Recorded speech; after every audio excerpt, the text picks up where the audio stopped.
Yeah, well, I mean, the appendix story is really interesting, isn't it? And we'll see how that plays out. Yeah. I've certainly looked at, I can't remember for years, I've certainly looked after 2 great big appendix masses that I can't remember seeing since I was an SHO. I was going to say, well, I took a handover from a colleague yesterday, and he did a laparotomy for an appendix over the weekend, and that sort of thing, like, we used to do, once in 10 years, sort of, and they're becoming more and more common. And that's all. And then you need to see the numbers, don't you? Because the flip side is loads of patients not having appendicectomy, and Yeah. And that's so interesting presentations of COVID as well. I remember one particular lady who, we're not live yet, are we? No.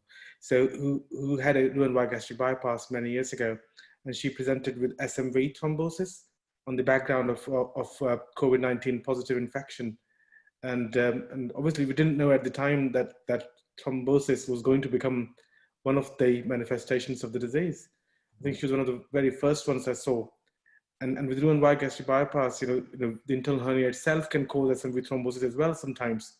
No, absolutely. Well, I was going to say, I mean, we do intestinal failure in Salford, and there's an increasing steady stream of patients, who started with a bypass and then there's like a classic pattern now of a double loop in the Peterson's hernia and losing huge amounts of small bowel, and then having to have. And then I've done a couple now with a colleague who does some bariatrics of having to plumb the stomach back in, plumb the small bowel back in to try and give them some decent bowel length and get them back off PN. But I've done a steady trickle now of patients who've lost huge amounts of small bowel with complications of bariatric surgery. Johnny, it is precisely because of this reason that I have actually even published an obituary of the Roux-en-Y gastric bypass, because I think it is an operation that is fraught with long-term issues that we haven't fully recognized in the bariatric world. I'm not a huge proponent of Roux-en-Y gastric bypass. I think there are other alternatives that are better than it. Oh, that's interesting. I won't pretend to know, but I do know. I don't know the denominator, do I? But I know I've done 3 challenging reconstructions with a bariatric surgeon where essentially the bariatric component has been plumbing the pouch back onto the stomach while I try and sort out the small bowel. Yeah. No, I mean, I'm aware of many life-altering complications after Roux-en-Y gastric bypass in particular, which somehow I do not seem to see with other bariatric procedures. So I think it is a procedure-specific problem, really. I guess some of it is that double loop. Some of it is, anytime you do operations, you're going to get complications. We see, I mean, abdominal wall reconstruction now, so we see more and more patients who've got enterocutaneous fistulation as a complication of hernia repair surgery. Yeah. Always fun peeling stuff off the mesh. Yeah, no, I think some of these are Roux-en-Y gastric bypass specific issues. Yeah, no, you may be right. Mm-hmm. We've just had a few more speakers join us. I'm just going to ask them to test their mic and video, please, if I may. Jen? Hello. Hi, you made it. I did. I did think that the surefire way to make something happen was to plan something, but it didn't work. Good, glad to have you here. Thank you. Mohammed, can you hear us? Yes, hello. Yeah, and we can see you as well. Perfect, thanks for joining us. I think we're only waiting for 3 now. Yeah, we're waiting for Leo, Bankole, and Oliver. Yeah.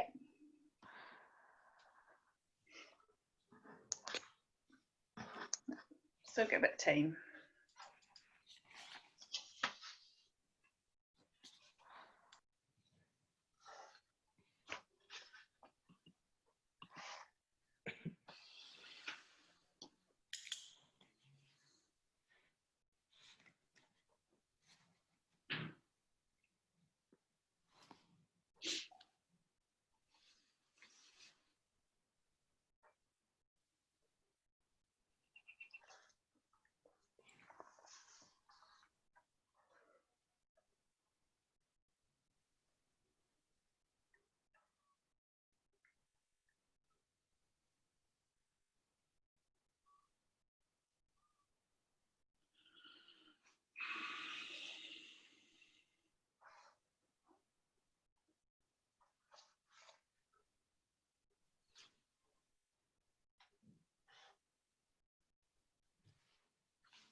That's Oliver joined, Bav.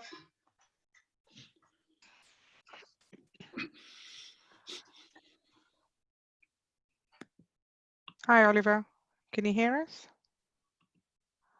Yes, I can. Hello. And we can see you as well. Perfect. Thank you very much. We just wanted to test everyone's mics and video cams.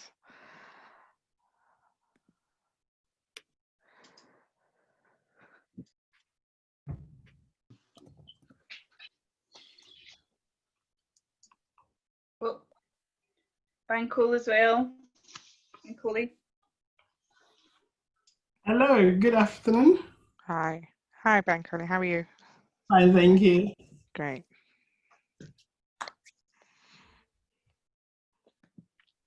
Just waiting for Leo now. Then we've got...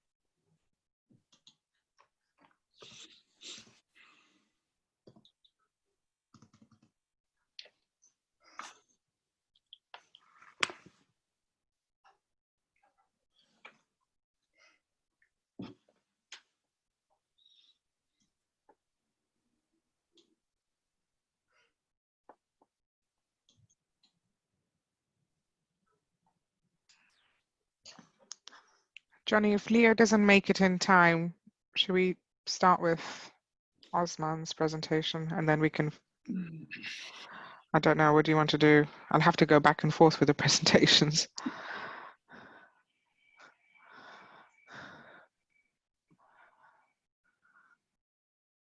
Can't hear you, Johnny.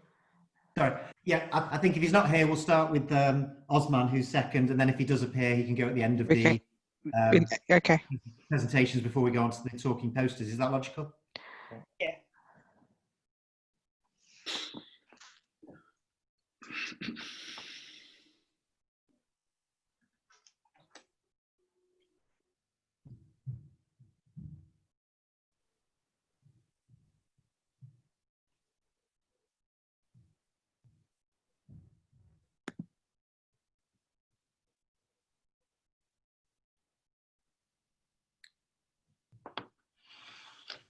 In the Microsoft Word file, Bav, it says the Leo Brown presentation withdrawn. Does it mean anything?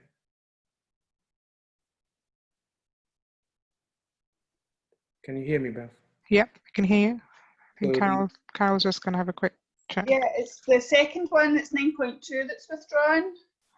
Okay, I see. Beg your pardon. Sorry. So it seems to be under the Leo Brown name. That's not the one. So it's the one after that, isn't it? Yeah. No, it's the one after that. The one after that, yeah. I get it now. Great.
I'm just going to broadcast it now so the audience can start joining.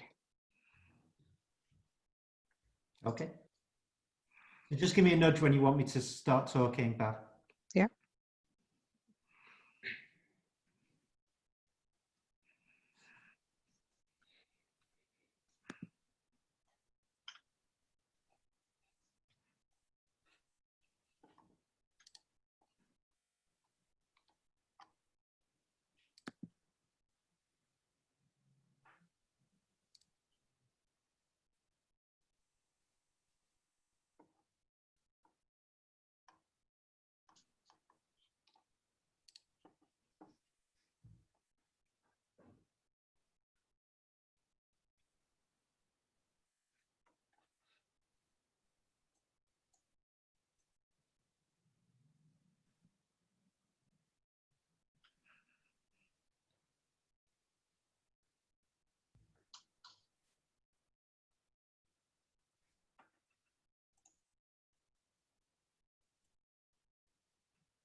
Yep, it's 6:30 now, so I think we can start.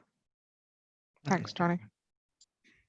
So good evening and welcome to what for some may be your first, but for others is another one of the series of evenings of free papers to give people the opportunity to present work that would otherwise have presented at the ASGBI meeting, which obviously had to be postponed this year. So the first paper, we've got a number of excellent looking presentations this evening. So I'd like to introduce Osman Chowdhury to do the first presentation this evening. He works in Essex and he's done some really interesting work with NELA data.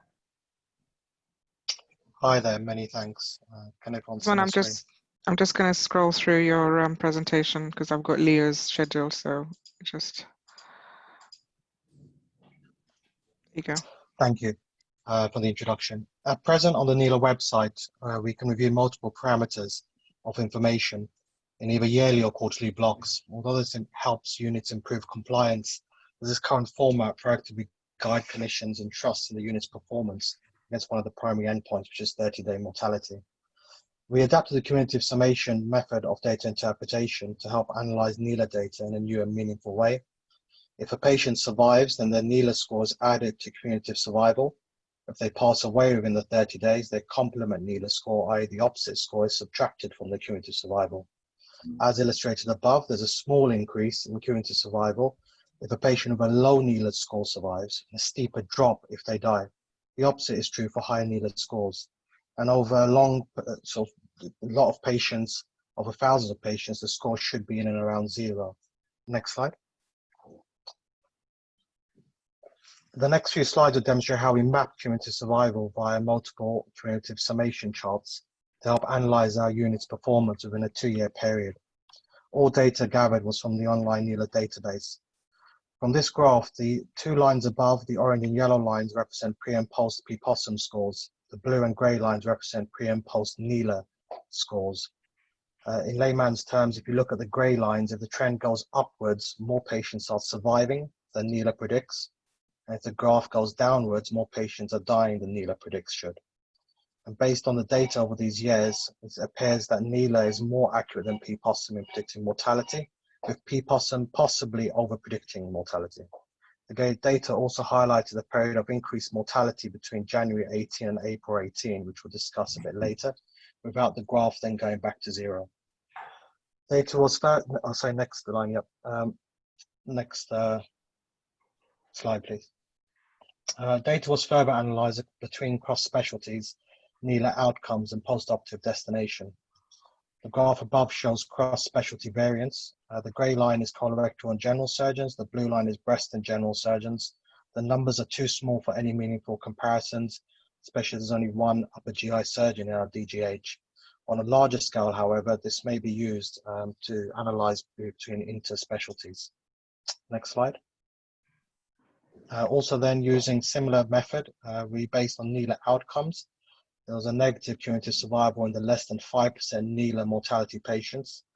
85% of these patients went to the ward, 1 died at home, and another 5 died in ITU. So they're still transferred to ITU, that's where they passed away, but they were less than 5% patients. Next slide. This chart illustrates how most of the patients went to ITU, where they were treated and unfortunately passed away. However, interestingly, out of the 4 that did go, the 4 ward deaths, 3 of them had a greater than 10% NELA predicted mortality. Next slide. Or next slide, please.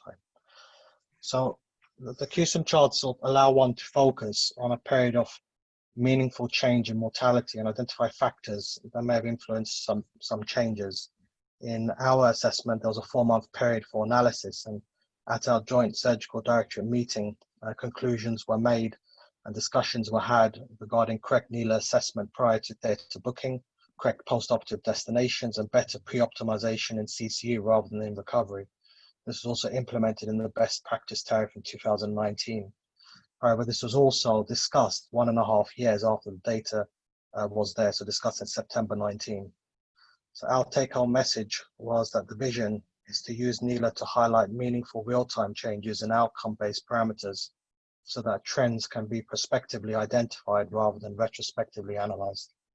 Thank you very much for listening. Thanks very much. You've a nice presentation, thank you. And you've done a lot of work there. I think it's admirable to be using your NELA data in this way. And I think it's good quality improvement work to look at the data in that way. I just worry, is there a danger that you're using your data, working your data a bit hard, and there's a danger of using small numbers where 1 or 2 deaths can make a big difference to make too big conclusions? In a way, it depends on the trend. If the trend was as steep as that was, you may have been able to identify there was stuff within that department to make changes for, but it's not really necessarily to highlight major. It's all just analyzing whether there is something that could be improved upon if there is a trend that shows in one direction or another direction. So it's just to highlight there may be something there rather than necessarily to point any fingers. Certainly. So thank you. And I think it's really admirable to use the NELA data in this way and to use it at your governance to try and drive improvements. I think that's fantastic. Kamal? Yep, thank you. So we'll move on to the next presenter now. So may I please introduce Jennifer Law, who will be talking about decision making for all the patients undergoing emergency laparotomy, defining patient and clinician values and priorities. Jennifer, over to you. So thank you very much for providing me with the opportunity to talk to you about our PPI study, which, as we've already heard, is decision making for older patients undergoing emergency laparotomy, so defining patient and clinician values and priorities. I'm Jennifer Law, I'm a surgical trainee in the Northwest. Next slide, please. So we already know from national audit data that patients over 65 make up a substantial proportion of those patients who undergo emergency laparotomy, and the outcomes in this group of patients are actually worse than younger patients.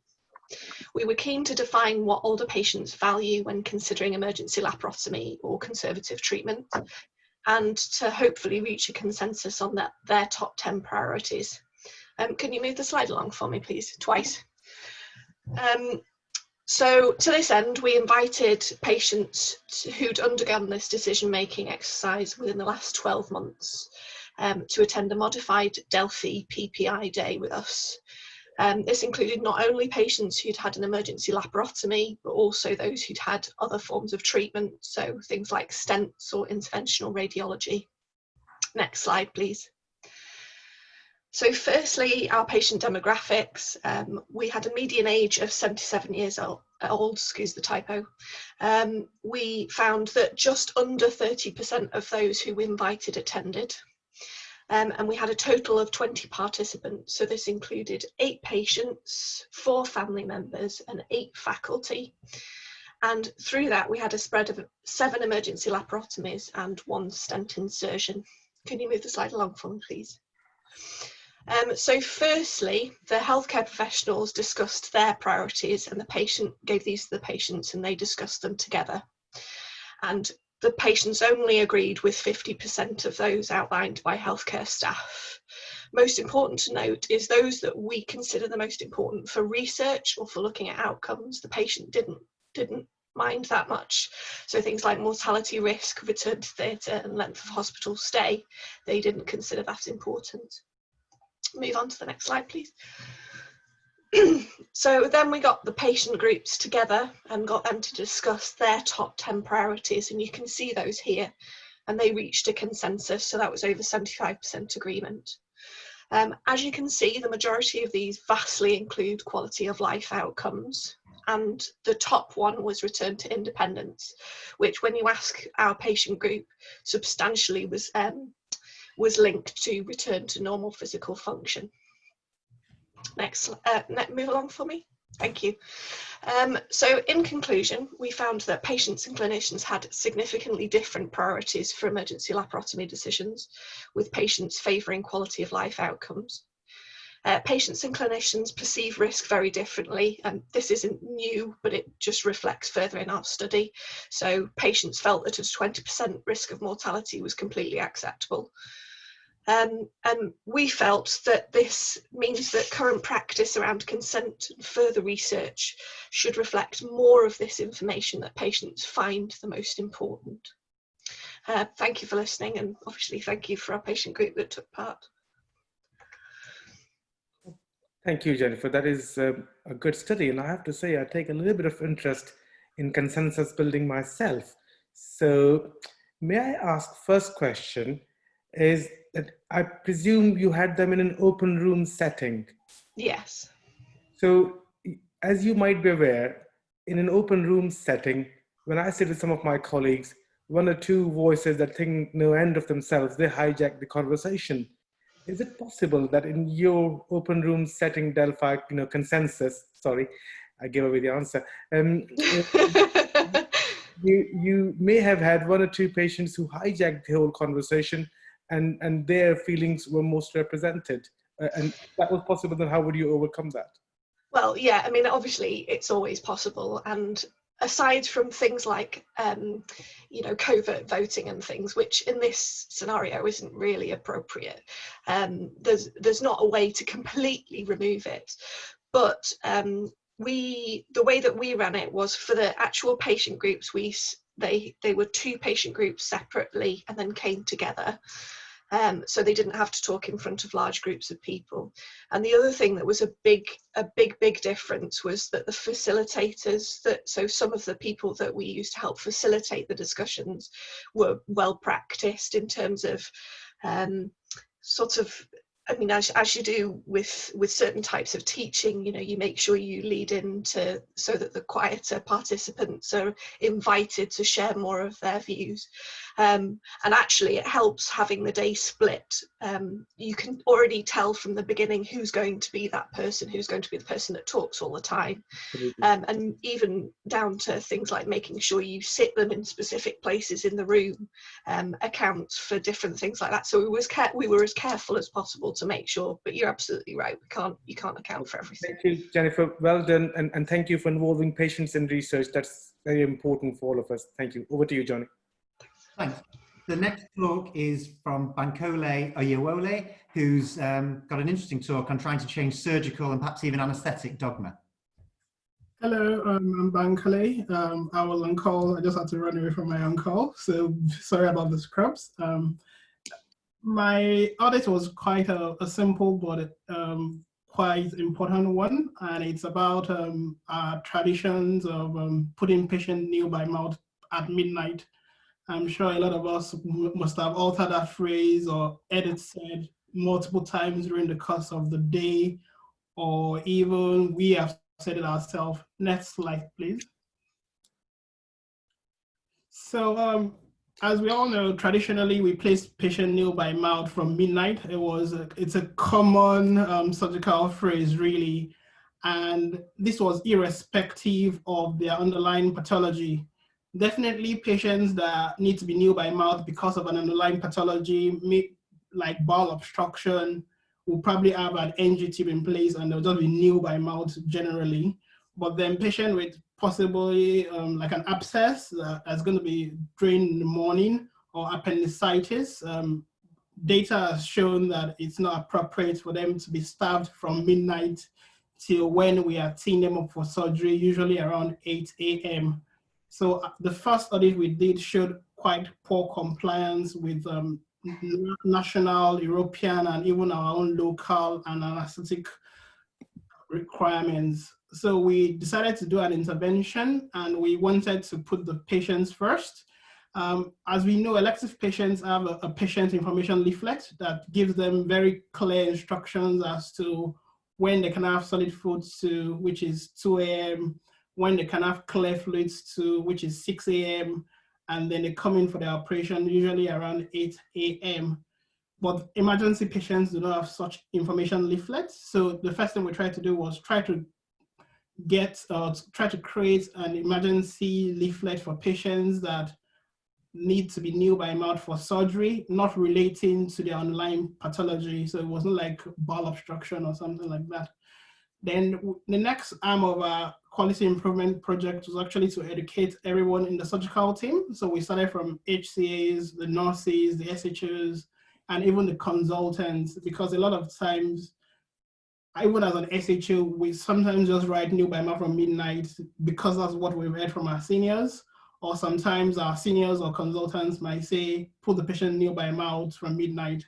But then when we explain that, oh, we need to give them clear instructions regarding this, then once everybody's on board and we know the reasons why, then we found out that it was better for them to document clearly and inform the patient appropriately. And then we also created bedside stickers and posters so that everybody could see the quality improvement program and everybody could also see the reason why. Next slide, please. So we got the data from the patient notes and from the electronic patient records. Obviously, we excluded patients that had primary intestinal pathologies like bowel obstruction. We included patients that did not have intestinal problems, and we also included patients that were 18 and above. We found out that when we re-audited, the time patients were new by mouth, meaning the time they stopped having clear fluids, was an average of 7 hours, and that was an improvement from 12 hours. But it's interesting to know that the range was 1 to 17 hours, 1 being that sometimes even patient could have a sip of water, ideally it should be 2 hours, but maybe they got moved up the list, and that's why, and the anesthetist did not mind patients having clear fluids 1 hour, 2.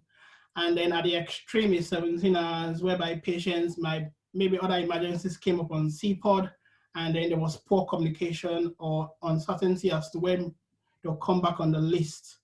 In the previous audits, the least amount of time patients were new by mouth for was 7, close to 5 hours actually.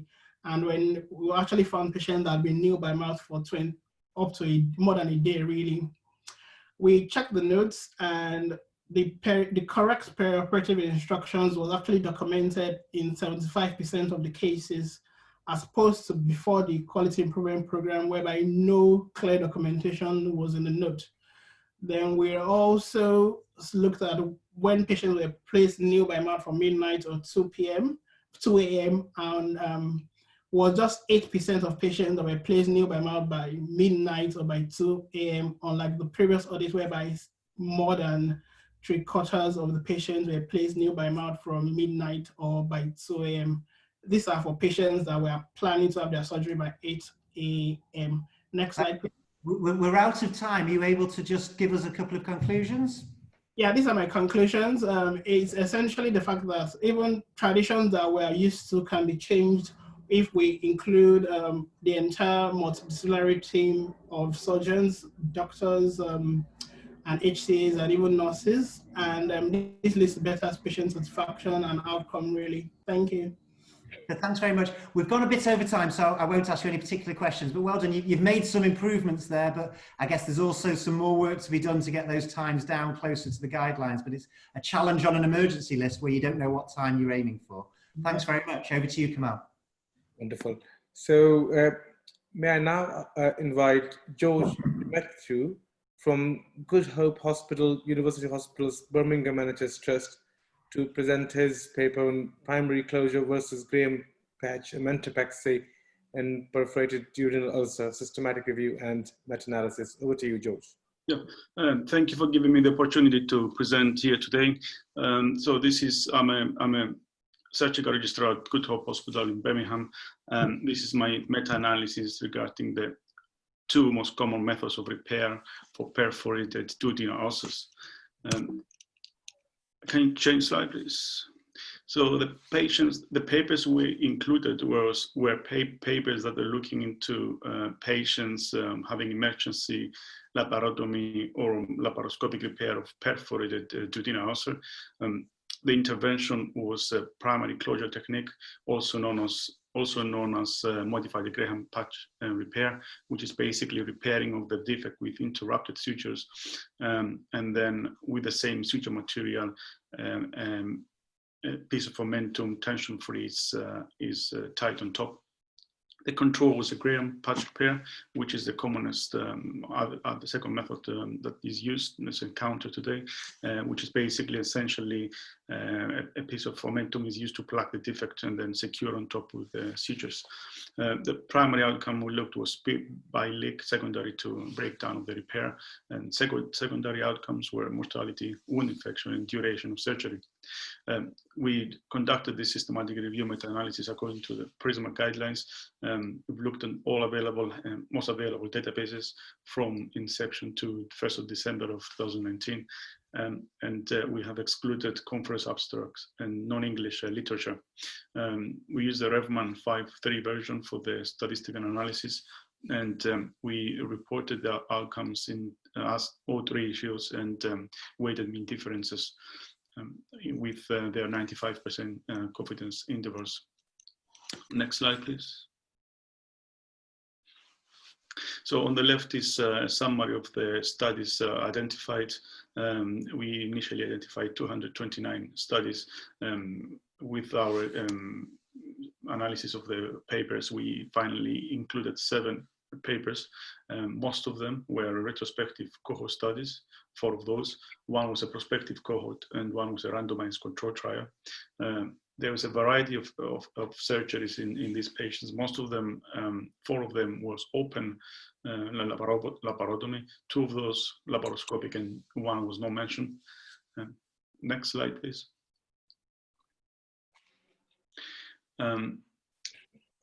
So this table shows our results. In total, we had 703 patients, 83% were males. For the Graham patch omentopexy, we had 390 patients versus 312 on the primary closure. 3 authors only reported on the size of the defect that was repaired. For 77 of their patients was more than 1 centimeter. 175 was between 0.6 to 1 centimeter, and 42 of those patients were less than 0.5 centimeter. On the right is forest plots with our outcomes. In summary, the only statistical significant difference was the duration of surgery, which was slightly shorter in the primary closure group by around 25 minutes. However, only 4 of the 7 authors looked into the duration of surgery. The rest of the statistical analyses were not significant. In terms of our conclusion, essentially, we concluded that the primary closure is as safe as Graham patch repair for the repairing small perforations of the duodenum. It might be also a shorter operation potentially, and it might be easier operation or technique to teach to a trainee. However, due to the variety of the included perforations in terms of sizes, potentially a randomized control trial will need to confirm these findings with intraoperative randomization of the defect. Thank you. Well done, well done, George, for sticking to time as well, and thank you. Very elegant paper and very good paper, though I'm not sure I entirely agree with your conclusion as an upper GI surgeon. So my question to you is, what limitations of this meta-analysis of non-randomized studies would you advise to your colleagues when you're asking them to interpret your study? So essentially, it's a retrospective cohort study. So it's a bit difficult to interpret intraoperative information from the operative notes. It's difficult to know what they documented the surgeons. The other important difference is not mentioned there. The bile was not defined by some of the authors, even that some authors define the bile as CT or intraoperative findings of breakdown of the repair. And the most important is that there is variability of the size repaired. So basically, scientifically speaking, you're saying that the populations in 2 groups, because these studies are not randomized, could be very different, and hence the conclusions of your systematic review and meta-analysis cannot be taken on face value. Would that be fair to say? Yeah. Well, thank you very much for doing that. Over to you, Johnny. Thank you.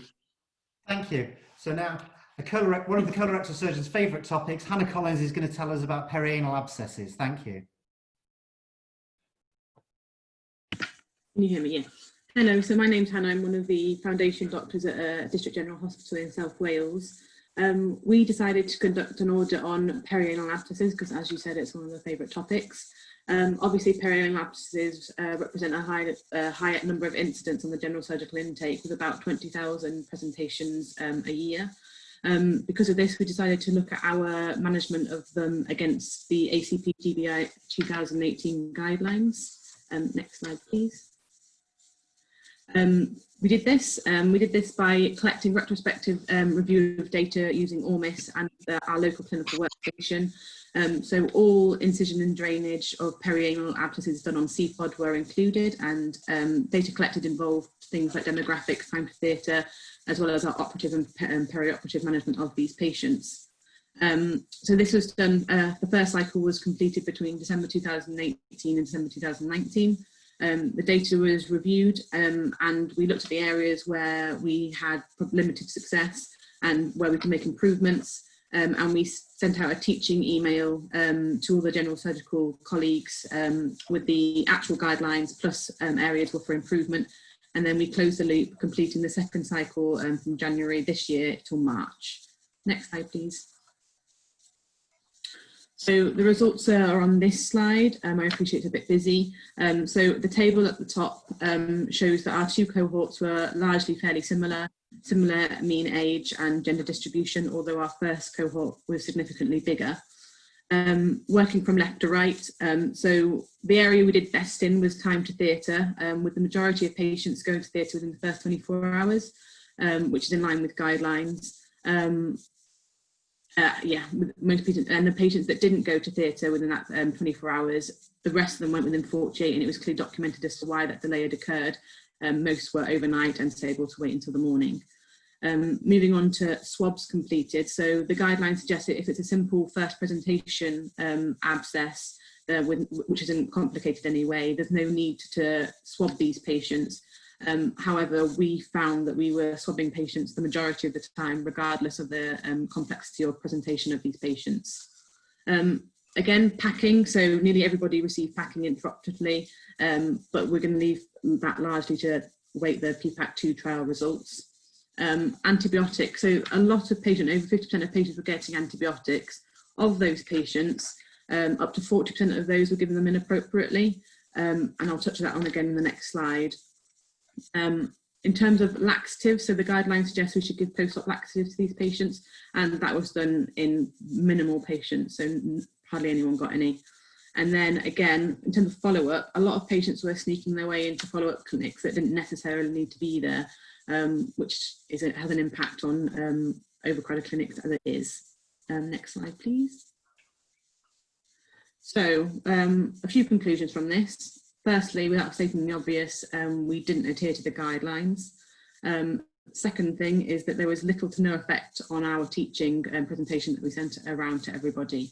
I did have a brief chat with a few colleagues about why that might be, because I was a little bit disappointed, and it varied between colleagues. My senior colleague said we just did what we were taught since we were CT1s, and the sort of lower down juniors sort of said, if I wasn't sure, I just gave them antibiotics anyway. Something we could do future here is maybe develop some sort of flow chart that we put in CPOD or put in the surgical assessment unit for the juniors to rely on and look back on, and maybe put it in the induction packs for our more senior colleagues. But generally, this audit, there was no effect on the teaching, but there are other areas that we can go into with this. I think it's important with antibiotic stewardship, but that's the one we focus on at the moment. Obviously, we need to await the PPAC2 trial. I think my seniors would be more interested in the patients sneaking into the follow-up clinics that don't need to be there, and that's something that we could also look into as well. Thank you. Well, thanks very much. Well done, and congratulations. It's really good to see a foundation doctor coming on and presenting work. Well done. I'd also like to acknowledge that one of you, the presenters tonight, Jen Law, wrote the guidelines you've compared to, so she's probably more expert than me. But I just wondered where you're going to go next with this. I mean, and the thing that jumps out at me is it worth getting the pharmacists involved to stop the prescription of antibiotics? Is that something you've thought about incorporating? No, I hadn't thought about talking to the pharmacists yet, but it would be something that, because they are generally the gatekeepers to medication, so that would be a way to stop the junior doctors just blindly prescribing things. I think from my perspective, I think it'd be better to improve the knowledge of the junior doctors and stop them doing it in the first place.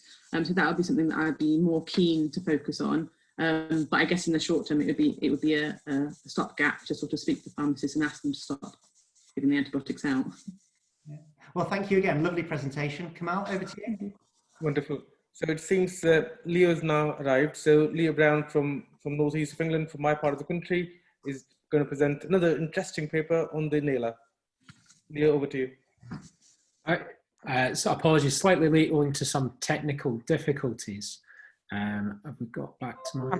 I'm just going to go back to your presentation, Leo. Just bear with me. Fantastic, thank you.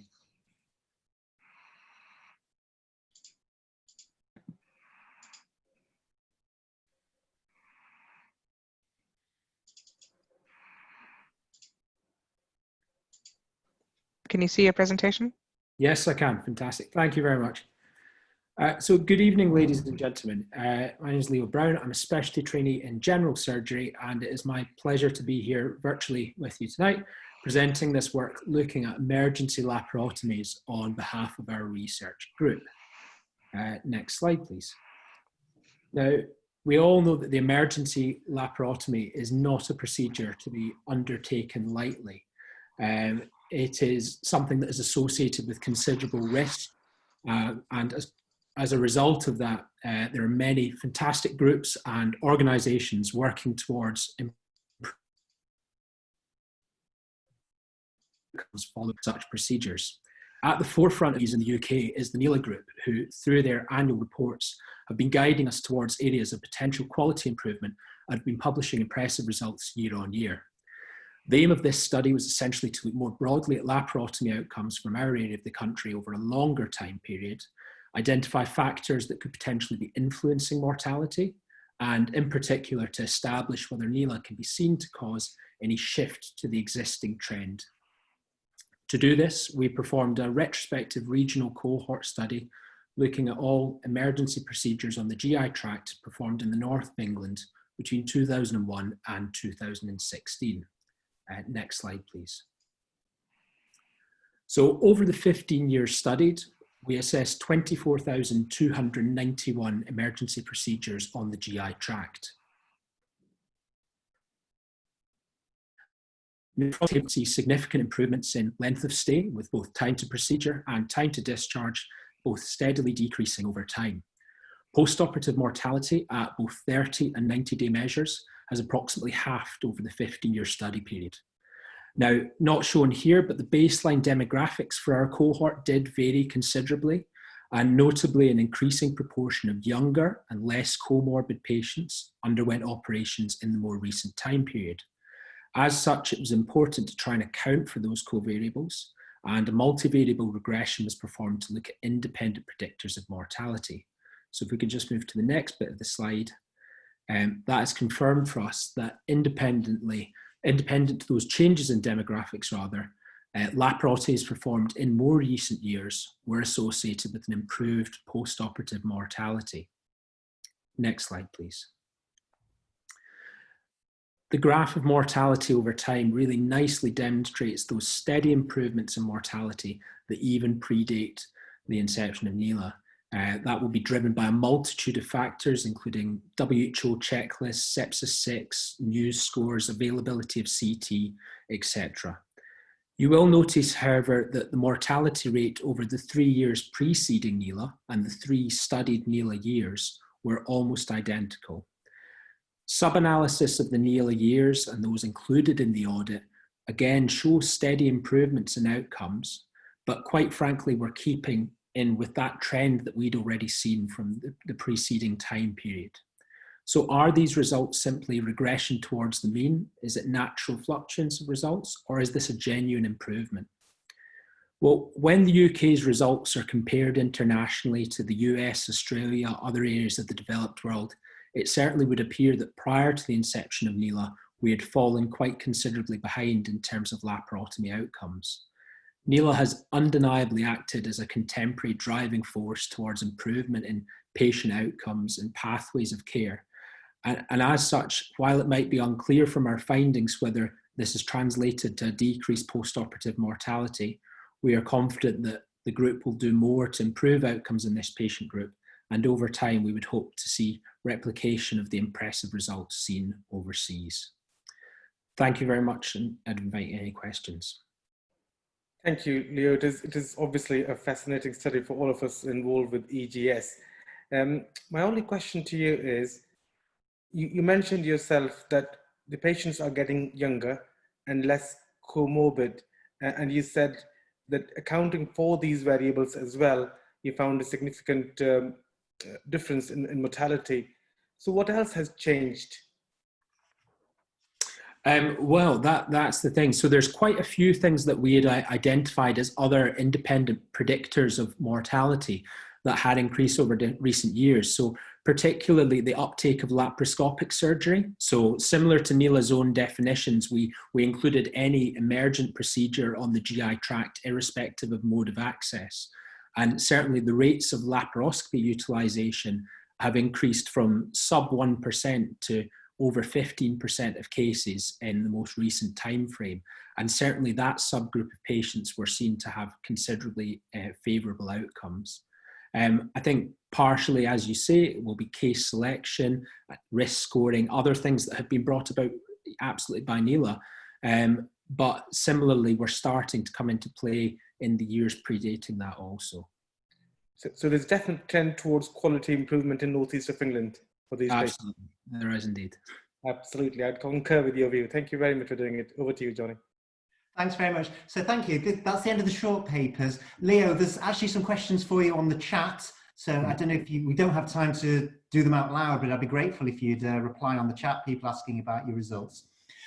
There's a good number of posters that people can look at if they follow the link, covering a range of topics, more on NELA, a load of interesting papers from Sri Lanka, and something about surgery on Mars. But we're now going to do 4 posters that have been picked out for poster presentations.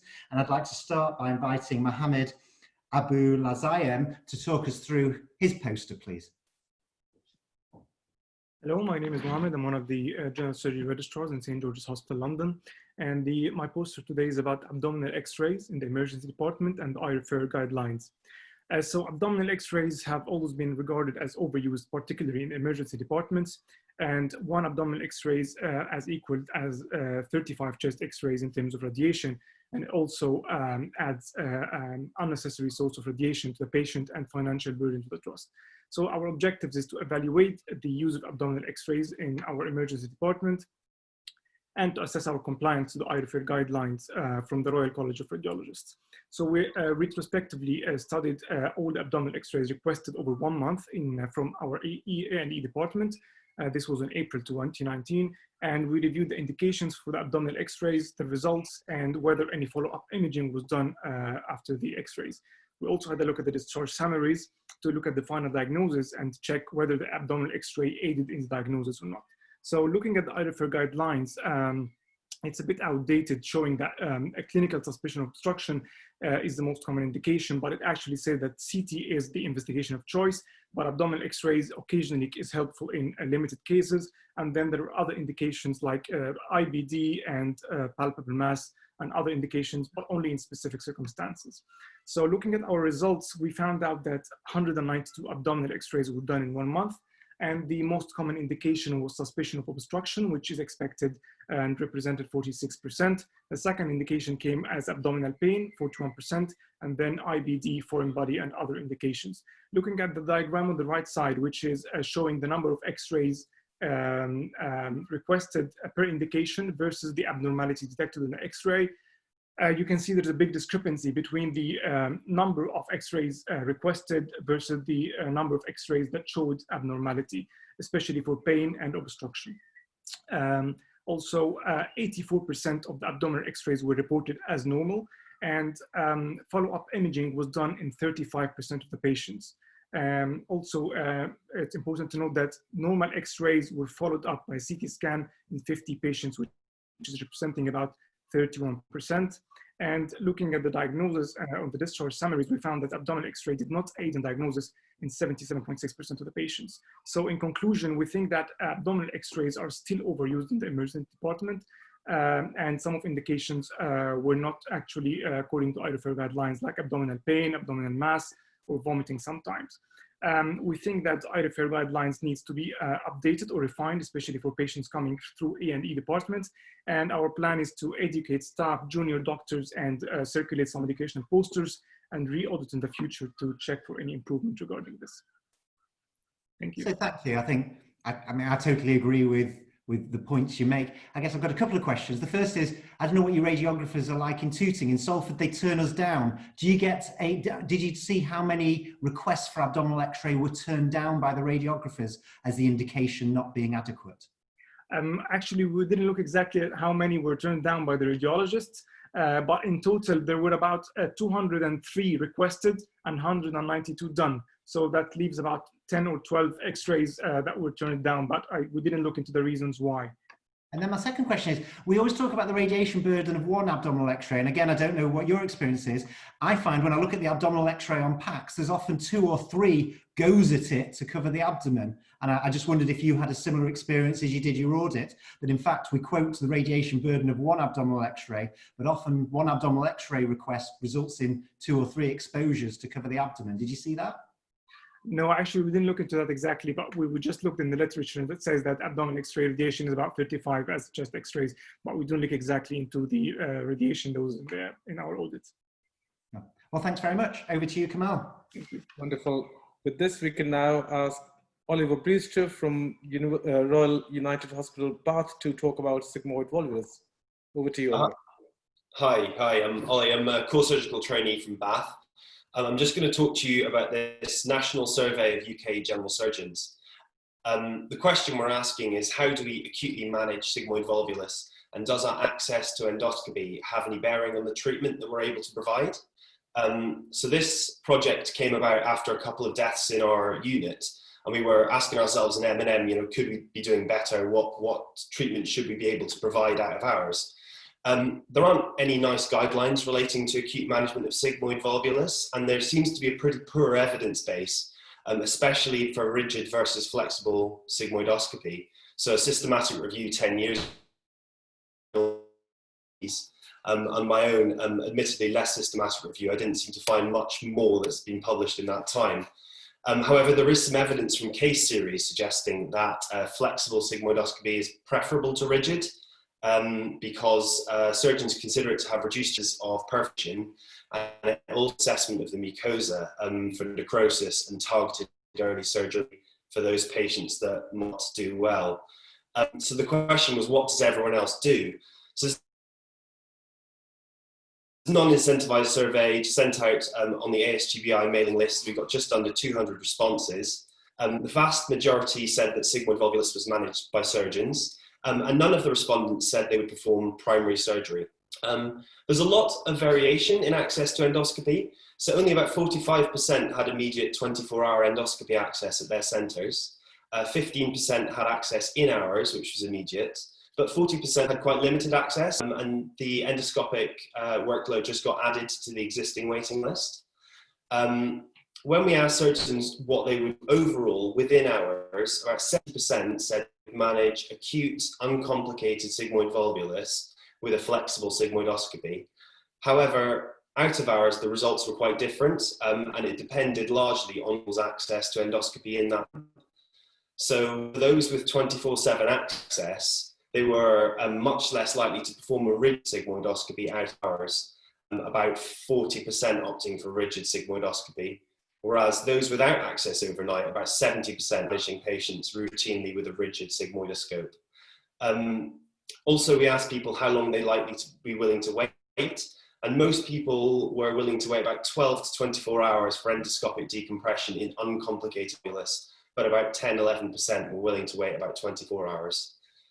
We think the implication of this survey is that although good quality evidence is definitely wanting, there seems to be a preference among UK general surgeons to manage sigmoid volvulus with a flexible rather than a rigid sigmoidoscope when possible, and that improving access to endoscopy is clearly an area for improvement. I'm sorry about the poster, I'm not quite sure what's happened to it there. No, well, thank you. We were still able to understand the main points that you were speaking about, Oliver. There was some video lag in the middle, so, but still, I think most people understood what we're trying to say. Can I just ask you one thing? A survey is a snapshot of the practices in the country. The majority of the survey respondent does not mean that they are right. It may in fact be academically possible that minority is right. So how would you account for that, and what future studies would you propose to further elucidate your point?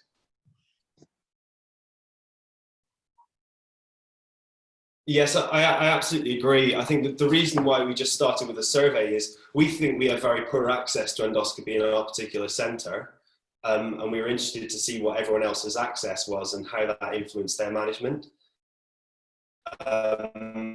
I think clearly what's needed in this field is a study and an RCT to find out which one is more successful and which one is more safe, and then that will inform practice. And if we agreed that a flexible sigmoidoscopic decompression is a gold standard, do you think surgeons should do it or gastroenterologists? Sorry, surgeons or endoscopists? Or gastroenterologists, yes. Because many GI surgeons don't do lower GI scopes routinely, you see. Yes. So when we are on call, who should we ask? Any trained colorectal endoscopist should be fine to do that, but it would be useful if the surgeons did it, I suppose, because that would help with planning for operations. Thank you very much. Over to you, Johnny. Thanks very much. So now we've got to talk about pancreatitis management from Leah Hawkins, who's been working at Furness Hospital. Hello, my name is Leah Hawkins. I am an FY2, currently working at a district general hospital in the Northwest. I conducted an audit last year looking at the compliance of standards as set out by the 2016 National Confidential Inquiry into Patient Outcome and Death Treat the Cause report. So this was a prospective study that identified 15 patients over a 3-month period who were admitted with acute pancreatitis. There were 9 standards which were measured in this audit. With regards to these standards, we did very well at measuring amylase, news throughout their stay, as well as within 72 hours of admission. You achieved the 100% target in these domains. With regards to the mortality, over this period, we had a 0% mortality, which of course was less than 10% target as set out by NCE-POD. 6 patients were identified with regards to it as having gallstones and were therefore eligible for surgery. The percentage of cholecystectomy range as recommended was 50%. This has actually increased from the last audit, and so though not quite meeting the 100% standard, it's still a vast improvement from last year. All of the patients with gallstones did eventually go on to have a cholecystectomy, not within the 2-week time frame. Out of these patients who didn't have it, 1 patient actually refused as inpatient but was still done routinely. 1 patient did have it as a routine but wasn't done within the 2 weeks, and 1 patient was actually deemed too high risk initially as an inpatient but has since had a cholecystectomy on recovery. Etiology was determined in 60% of our patients, with them being labelled secondary to alcohol or gallstones, but the rest of these patients who out of these 2 groups were labelled idiopathic. So this didn't reach the 80% standard as set out. In stratification, this is normally conducted within 48 hours, and it should be done in all patients, but was only done in 31%. Inappropriate antibiotics were given in 3 patients, which equates to about 20% of the cohort. So out of these patients, 2 of these patients did spike a temperature, but they weren't scoring for sepsis, so were labelled inappropriate. So overall, we've done quite well in meeting the standards, or at least improving them from last year. One reason for this is we made a dedicated MRCP time slot with our radiologists after the last audit, which has led to an increased amount of imaging and therefore increased amount of cholecystectomies within the time frame. 100% of those that were identified as having gallstones had an MRCP using this slot. So in terms of an action plan, we have a severity assessment in the form of a modified Glasgow score that has been uploaded onto our electronic patient record. And there's also been a poster that's been put up in the doctor's office to try and remind juniors to fill out this pro forma. There does, however, need to be more done about poor antibiotic prescribing, as is evident, but otherwise we just need to maintain the standards that we've currently set out. Thank you for listening, and I implore any questions. Well, thanks very much, and thank you again. Another really nice presentation. It's great to see foundation doctors coming and presenting their audits here. I think that's great. And I think it's admirable that you've got year-on-year data from a sequence of years, and you can see the improvements and how things are going. If you could choose what thing you'd like to improve for next year's audit that we may see next year, what would you choose that you'd like to see improving by next year? So absolutely, I think the antibiotic prescribing is the main thing we need for this coming year. I mean, so far we've tried to improve on the risk stratification, so hopefully with the antibiotics prescribing getting better, that's our standards. Okay, well, thank you very much. I think that's great. Over to you, Kamal. Thank you. So with this, I think we've come to the last but not the least important presentation of the day. May I please ask Catherine Parma to present her LEGS today. Thank you. The LEGS study is a two-part project investigating laparoscopy in emergency general surgery. The first part was a UK-based questionnaire survey, and this second part is an analysis of data from the NELA database. Multiple guidelines have suggested that laparoscopy can be useful, safe, and feasible in emergency general surgery, including 2006 World Journal of Surgery guidelines, 2012 consensus from the European Association for Endoscopic Surgery, and then 2013 World Society of Emergency Surgery recommendations. Despite this, according to the NELA database, UK uptake remains low. In the 2019 fifth NELA report, 17% of cases were approached laparoscopically, with 9% completed laparoscopically, following a gradual increase every year from the initial rates of 13% and 7% respectively in 2015. The LEGS questionnaire survey found that 18% of respondents were unaware that laparoscopic cases needed to be reported to NELA, and that consultants were more comfortable approaching cases laparoscopically within their own subspeciality, and that previous surgery was a common deterrent to the laparoscopic approach. Our objectives in this NELA database analysis were to identify additional preoperative factors that potentially influence the decision to approach emergency general surgical cases laparoscopically. We obtained the NELA data from 2013 to 2017 and performed a logistic regression on preoperative factors to establish associations with operative approach.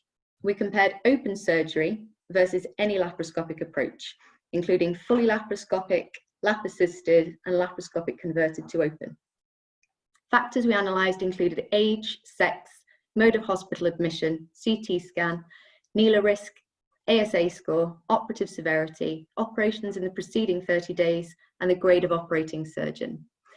The cohort comprised 95,000 patients, 51% were male, and 81,000 operations were performed by open surgery, and 14,000 started via a laparoscopic approach. There was no difference in gender distribution between open and laparoscopic groups.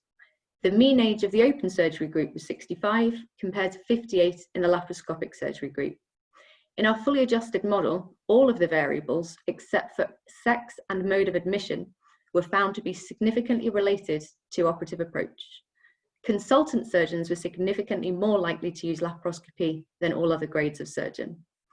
Laparoscopy was less likely in the presence of a CT scan, higher NELA risk, higher ASA grade, and previous operation within the last 30 days.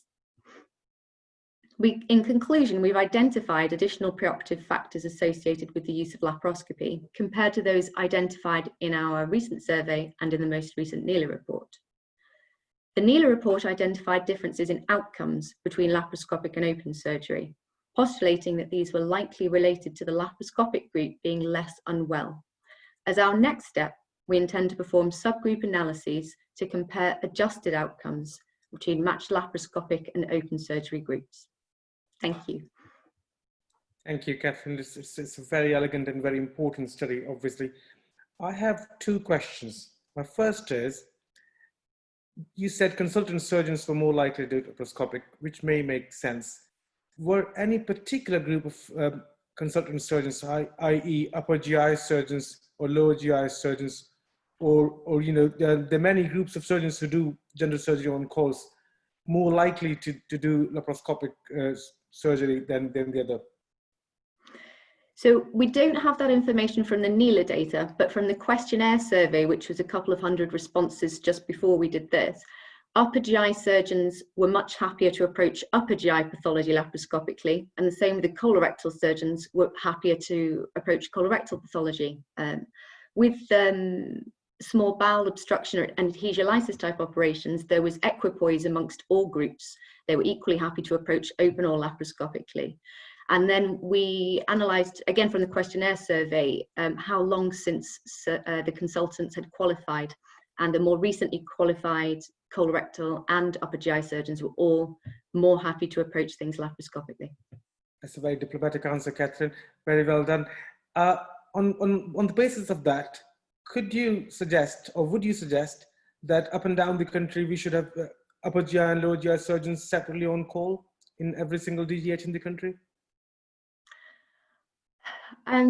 It's a difficult question, isn't it? Because a lot of it's going to depend on capacity and who you have and how many people are there available to cover the on-call rota. And each unit is set up so differently in terms of individual experience. I think with all of this, the most important thing is going to be that whoever is covering the general on-call does whatever approach they personally are happiest and most comfortable with. I don't think there's ever going to be a guideline change that suggests that someone should or shouldn't use an approach if they're not comfortable with it. And the same, I think, with the colorectal and the upper GI cover, depending on each person's experience and their ongoing current practice.